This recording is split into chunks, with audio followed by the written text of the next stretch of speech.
Welcome to AFL180, brought to you by Guru.com.au. It's been a massive week in footy.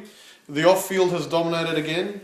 Melbourne's coach, Mark Neal, gets the sack finally and gets put out of his misery, which is going to be great for his long-term health. Milne's entire life gets turned upside down, and Lukey Hodge beats the tribunal. I'm looking forward to getting straight into it. I've got with me Vova. By the way, could you tell our listeners where that name actually comes from? It's a good, solid Russian name. Very strong heritage for a AFL supporter right there. Fantastic. They come in all shapes and sizes. They do. Joining us again is Jono. Howdy. He's had a rough season in Supercoach so far. Hey. I'm not sure if you want to make any comments about that, but tough loss on the weekend. I'll just put a bit of unbiased context here. The betting guru was playing Jono in Supercoach last week and beat him handsomely without using any cheating tactics. So it was a very impressive victory. There might be a second side to the story that Jono may want to share. Yeah. No, it's okay to say nothing. Just Sharing tips and advice, which he then decided at the last minute to implement and beat me by less than one of the players scored. Betting guru, would you say that the result justifies the means? I think it's all fair. Hollow victory. Just letting you know that obviously Hollow victory. Anyone can see anyone else's team, and if you're going to put a player in, you might want to do it just before the game, not 2 days early. But in all seriousness, this year Supercoach has changed, and if you've got a spare trade and you're 50 points down, you'd be crazy not to use it to actually win that game. Now, let's have a look at last week's results. We've obviously got the Betting Guru Top Punter competition. Just a reminder that we're placing $10 on each game using any of the main bet types. And we tally the total payout, and at the end of the season, including finals, we'll count down to the winner. Now, last week I've got to admit that I did lose. It was my first win last week.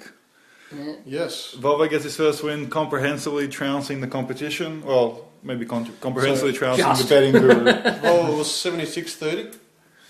Jono was 66.92 and Betting Guru was 43.40. So overall it all tightens up. I'm still leading.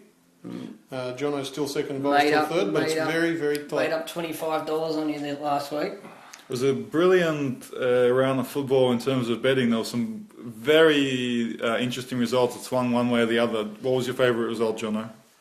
Look, I've got to say the Dockers winning by 40 points, given that both of you picked 1 to 39. The nice little 40-pointer was ideal result for me. That was absolutely brutal.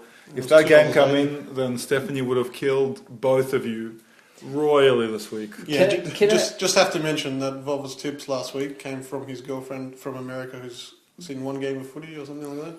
Correct. She actually tipped six winning bets. It's just Vova put the wrong lines. The wrong line. She did very well. Unfortunately, I forgot to ask her for tips this week, so I'm going to go back to losing form. But the week after that, you'll watch out. Even the dogs against the Pies. She picked the dogs. Correct. Pick the line for the dogs, exactly. But I've got to say, the stupid bet of the week, I think, has to go to the Betting Guru for his son's 1 to 39. Going for the value at $5.70. There's going to be some stupid bets this week if you're impressed by the Betting Guru last week. Well, I mean, we were discussing which are the most improved teams. All the stats were saying the Suns were the most improved team. I thought that's where the improvement was going to come from. The Bombers were sitting third on the ladder. To be fair, the Suns were within 10 points at one stage in the third quarter and looking good. The injuries really did them in the end, but it wasn't the greatest bet of all time from the Guru. Yeah. There was some other pretty good matches. The Hawthorn-Carlton match was pretty good, I thought, and especially because I was the only one that got the result. Well, no, I got the result. You just picked the 1 to 30. Oh no, I didn't get the result, did I? Nope. No, that's right. You got the strong start to my weekend. 39. And the thing, the Tigers are looking pretty good. They had another solid win over the Crows, very quietly. They're heading towards the 8. Yeah, in the 8. Just keep there or thereabouts. Keep on keeping on. Win it. You know, they look like they're going to win enough games. They've got a good enough draw that they'll make the 8. The favourites again this week. If it wasn't for Dangerfield, they probably would have won by 15 goals last week. Yeah, that guy's a freak. Danger, unbelievable. So Unbelievable. Look, I've got to say the other game that I was very disappointed in the result, the Pies versus Dogs. Took the Pies at the line at 36.5 and they were up by 53 at one stage. And then they just put the cue in the rack and the Dogs brought it back, which gave both the Betting Guru and Vova the win with the Dogs at the plus 35.5. Well, this is the if tough it didn't, they would have had one win for the entire the entire weekend. This is the tough thing about picking the Lions. You never know if a team's just going to pull up a bit early just to conserve a bit of energy. Yeah. Yeah. Now, just warning you, this week I've picked all Lions. All lines. And that's to go with the knockout competition and sporting bet now moving to Lions. And anyone that's in that, just a reminder, if you don't put your tips in from now on, you're out. And you have to pick the line every single time. What round do you think the winner will finish? What time do you think the competition will be decided? Yeah. I think it's going to be grand final. I think it's going It's to be... going to go down to the wire. I think you're crazy. I'm guessing by round 21 it's over. So you're saying a lot of people will forget to put in their tips at some point? No, I think a lot of people will get the wrong lines. If you go with 50-50... Yeah, but it's going to be 50-50, right? Yeah, but it's 50-50 with enough people making really silly bets Yeah. to knock enough people out. At 50-50, it's grand final. But if there's a lot of people that don't put their tips in, which is likely because it only starts on a Thursday where you can put in the tips. Anyway. I'd actually love to know the stats on... Yeah, I don't know whether this is a homework task for the Betting Guru, but how many matches this year have actually resulted in the plus line or the minus line? Yeah, it's an interesting one. I think most people bet on the minus line, which is just a psychological thing. Yeah, psychological you thing. still think you're betting on the most likely scenario because team, it's the stronger team. Yeah, the team. But in actual if fact, you're going to put a bet on the line, you're going to look at which team do I think can win by the most, as opposed to which team do I think is going to be the most competitive and what's going to be the most. And we've seen it a lot with our bets. So a couple of times when there's been 80, 90 lines, we've bet on the weaker team, and it's come off. Well, the GWS Geelong game, yes. I put on the 86-point line. All you have to do is just have Geelong just not care that much. And you did the same against with Hawthorn and GWS as well. Yeah, and that one came off as well. So yeah, and whereas I went the other way on both those games and missed out. Yeah. All right. Now, this week, what we wanted to discuss is the Stephen Milne saga. It's a saga because it's spanned nearly 10 years. In 2004, he was accused of rape. There was a police investigation. He got off. Sort of a police investigation. Yeah, so the police are saying that investigation was jeopardised. There was some Kilda fans in the police force. I think it was investigated by the Moorabbin police force, which is next door to their training facility. And now the charges are back on. So there's 4 rape charges on him.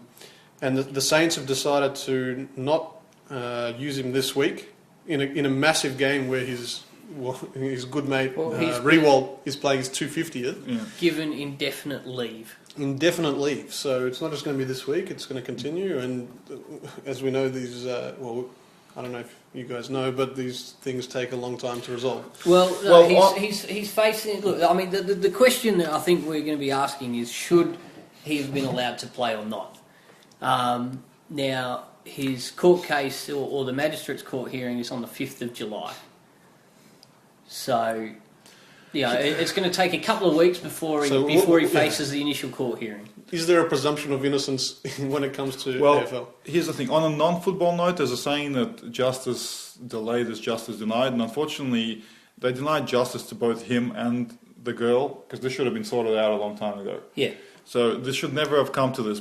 And at the time, there were a lot of rumours doing around that it wasn't investigated properly. There was also a lot of rumours doing around that some of the people investigating the case were Saints fans and didn't quite do what they were supposed to do. So generally speaking, there was always a bit of a cloud. What surprised me is that nobody saw this coming. This week it was just a breaking story that nobody even... well kept secret. Yeah, it was a very well kept secret. Investigating it for a year. Correct. But on a football note, We've gone back and forth on this. I don't think he should be playing this week, and that's even with the presumption of innocence. It's just too big a distraction. He will be copying it over the fence the whole game. Well, that's if any Melbourne supporters actually turn up to give it to him. I'm afraid Collingwood supporters will turn up just to give it to him. Maybe Big Malthouse might have a front row seat as well. Exactly. Let me tell you, he wouldn't want to end up in jail with a few Collingwood supporters. Yeah, this is true. He was, and ironically enough, he complained last week about crowd abuse and the fact that his family was heckled at the game. And I think if he takes the field again this season, he's going to get it again. And this is his last season, by the way. He's going to retire at the Then end. again, from his point of view, he would want to play. I think for a player to get stood down, it almost says the club thinks you're guilty. Well, that's how people interpret it. Well, look, I mean, at the end of the day, it's a case that's 9 years old. They investigated the missing evidence, and there's enough evidence been brought forward that they are prepared to to officially charge him and take him to court on 4 counts of rape. So, yeah, that suggests that it's pretty serious to begin with. But the second part of it is,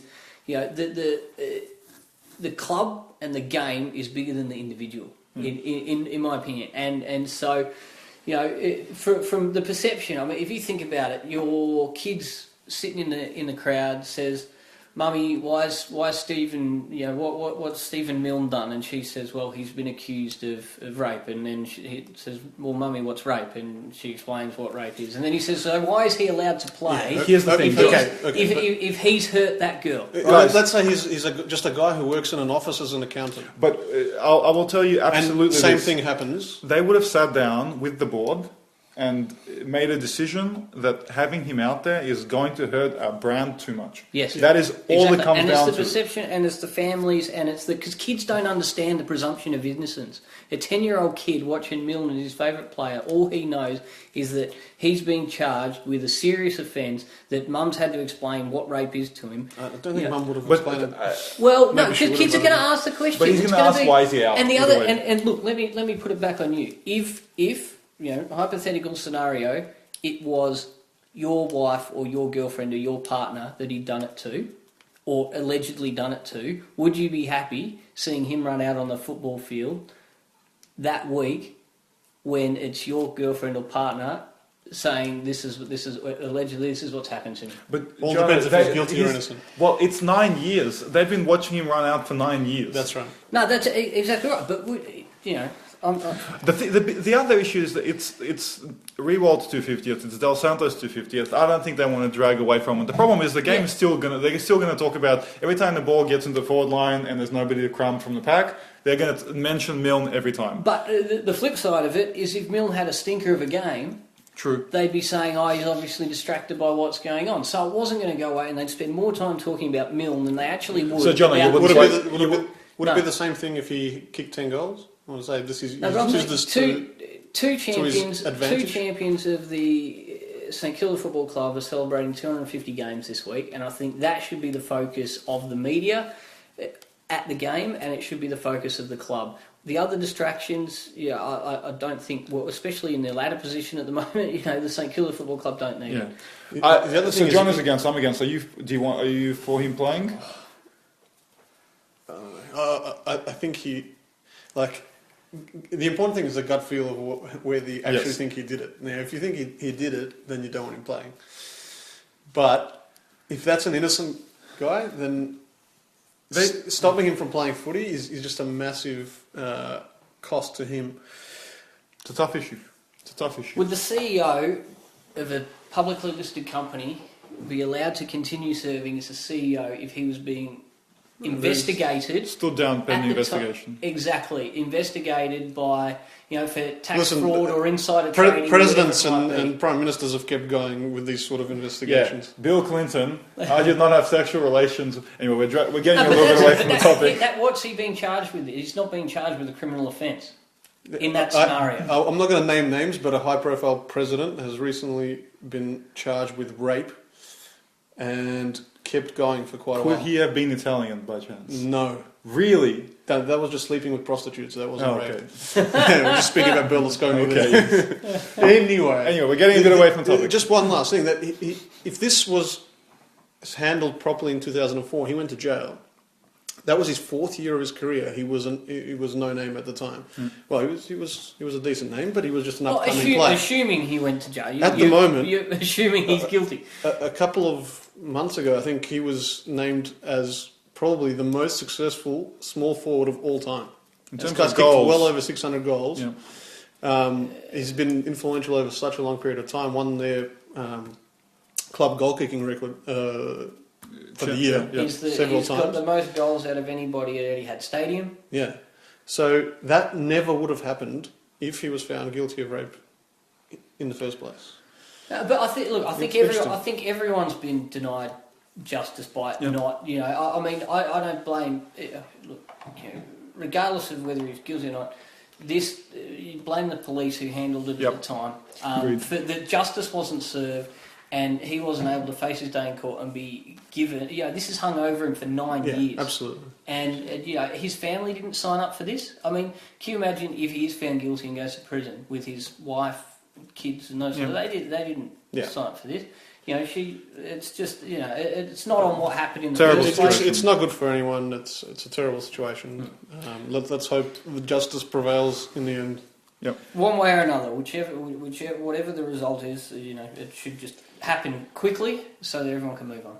All right. Does everyone have their tips for this week? Firstly, any interesting changes in the actual teams for this week? Yeah, well, West Coast has selected a whole new team, which I thought was a ballsy move, which says a lot about the Saints, given that they barely beat the Saints and they rate them so lowly that they changed half the team. I think. The big one is Tippett. Biggest in this week, Kurt Tippett, his first game for Sydney. Yep, after being suspended for. After being suspended for. Well, I'm not exactly sure what he was suspended for. It should never have been suspended in the first place. That decision was an absolute disgrace. That's a whole other issue. Yes, we'll get into that next week, maybe. That another time. And Shane Mumford out. So Tippett in, Shane Mumford out. It's probably Pike moves into the ruck. Sydney does it even matter at the moment? Sydney just keep bringing players in. It's ridiculous. It's unbelievable. Well, let's go through game by game, and we'll go through the teams. So Etihad Stadium Friday night, big clash between Hawthorn and West Coast. Yeah. What grand final was that? 1992. 1992, correct. Jono, who are you tipping? Look, West Coast have got some massive wins this week. Lacroix, Glass, Waters, Josh Kennedy's back in. After seeing Hawthorn get smashed in the ruck by Cruiser last week, I just think the ruck duels, Cox and Nat Nui versus whoever Hawthorn puts up against them. West Coast are going to get a lot of the ball. I think in Melbourne, Hawthorn will get it, but not by much. So I'm taking West Coast at the plus. Well, in the tradition, so I'm taking West Coast at the plus. You're taking West Coast at the plus as well. Yep. Okay, so 2 bets. I was going to say, in the tradition of stupid bets by the betting guru, I'm going with West Coast head to head. Wow. I think there is, just like last week, there's some value here. I also think this is one of the games where there is a genuine chance that the advantages that West Coast have, like Jono mentioned, are strong disadvantages for the Hawks. I still think West Coast are a good team.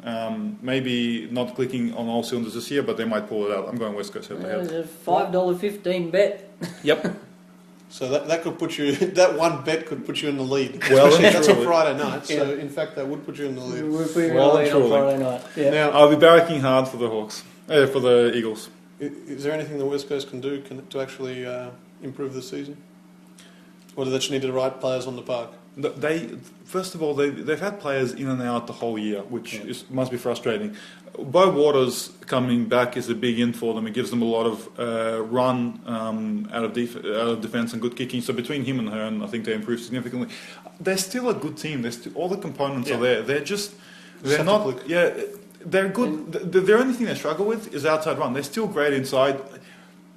I think it's going to be close to lost one of their outside runners in Isaac Smith, who's got a caught calf, replaced by Shane Savage, who, he's a trier, but he doesn't quite have the class of Smith. All right. Now, first game on Saturday is in Adelaide, and Kurt Tippett, first game for Sydney, is going to be in Adelaide. So that's nice and easy. What have you got for that? Yeah, look, this one I'm taking... Sydney are just in amazing form at the moment. I'm taking him 40 plus against a Port team that's without Travis Boak.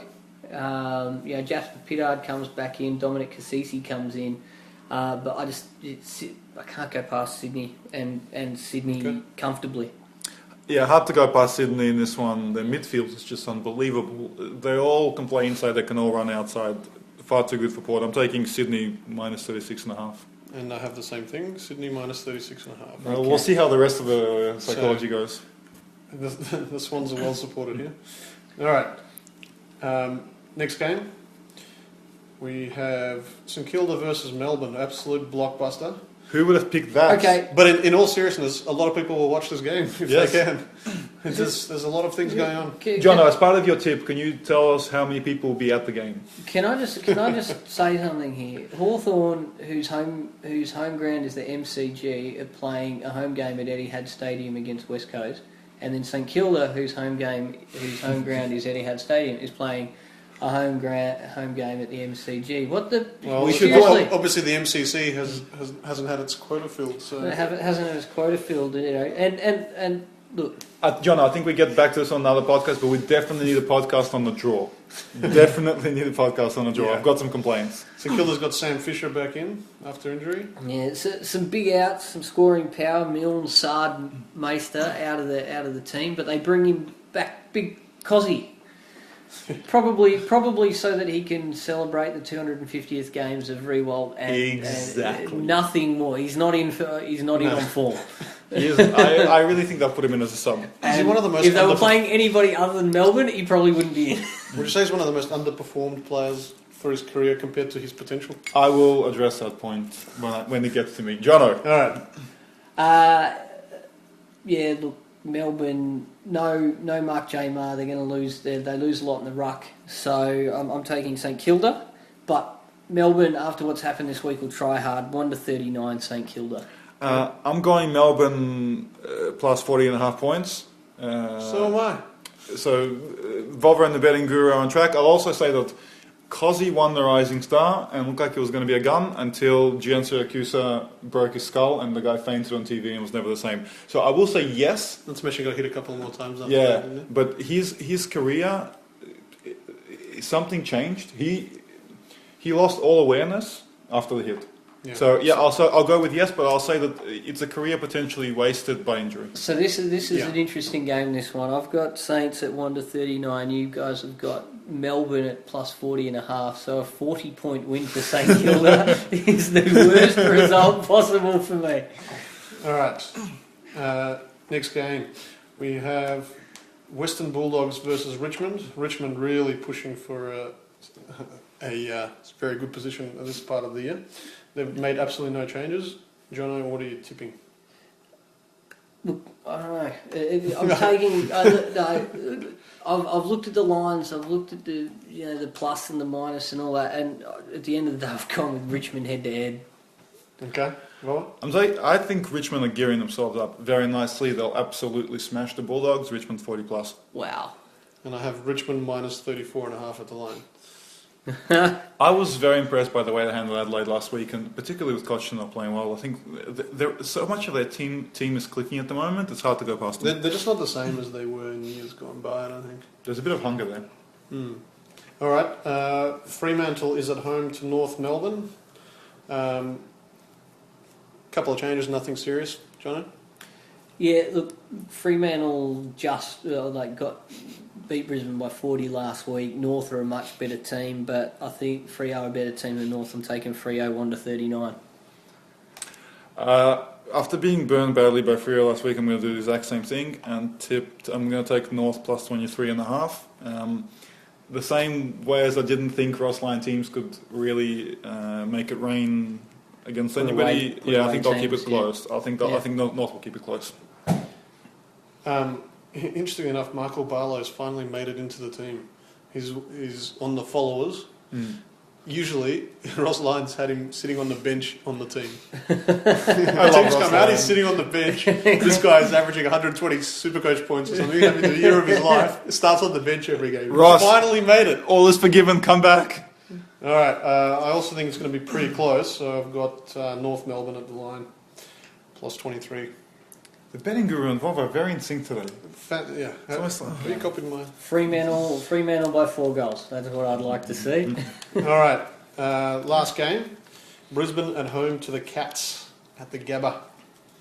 Yeah, Geelong. I mean, look, Brisbane have got some big ins. What about Geelong? Maloney, Brown, and Merritt, but Geelong have got Harry Taylor and Stephen Motlop, big blitz halves coming back in. But Geelong way too strong, taking Geelong at the line of 32.5. I don't like Brisbane because there's that they're due for one game every now and again where they're actually talented enough that they stick with the team. So I'm not comfortable picking anything else. I just want Geelong head to head. Geelong head to head. I think the Cats are just a way stronger team, and even though Brisbane's got some ins, I'm quite comfortable to take Cats up the line. So Cats minus 32. I think they'll win by at least 40. All right. So looks like a very interesting week. The last of the bye rounds coming up. Thank God. Yeah, it's going to add a couple more games, a little bit more interest after this. Yeah, we need a bit of solution. I mean, we got footy every day over the 3 weekends, but it just doesn't. There's so many unexciting games, uninteresting games. All right. Thank you very much, gentlemen. Your excitement is palpable. So let's see how the tips go, and see you next week. Go Saints. Go Hawks.